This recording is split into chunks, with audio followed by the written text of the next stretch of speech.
fantatrao angamba fa mizarazara efatra am'roapolo arakaraka ny faritra avy andrefana miatsinanana ny ora maneran-tany. Io no antsoina amin'ny fiteny frantsay hoe fuseau horaire.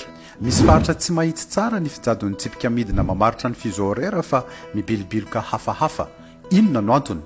Ny tsara ho fantatra aloha, ny fuseau horaire na ny ora maneran-tany dia manomboka 0 UTC na Universal Time Coordinated na temps universel coordonné eo amin'ny tsipika tsy hita maso heverina ho ivon'ny tany mampifandray ny labolatany avaratra sy atsimo.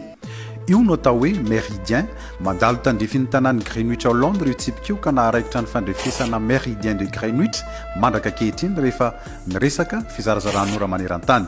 Raha sendra makany Londres ianao dia azadiny ny mitsidika n'ity tanàny ity fa toerana malaza sy mahasarika mpizahatany maro satria eo ihany ny vatana no afaka mizara na mandalo ny ilany andrefana sy atsinana ny planeta tany indray miaraka.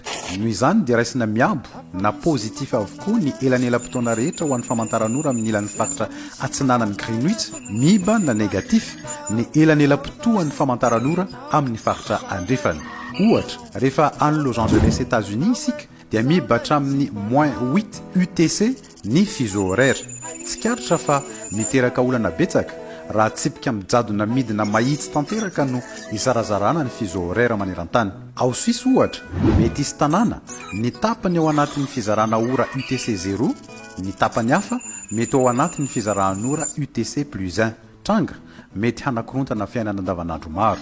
Izany indrindra no antony namaritana ny hefitry ny fuseau horaire maneran-tany mba hifanaraka amin'ny fizarana ara-geografia ny firenena tsirairay ka mahatonga fuseau horaire amin'ny kontinanta na firenena maromaro mibilibiloka.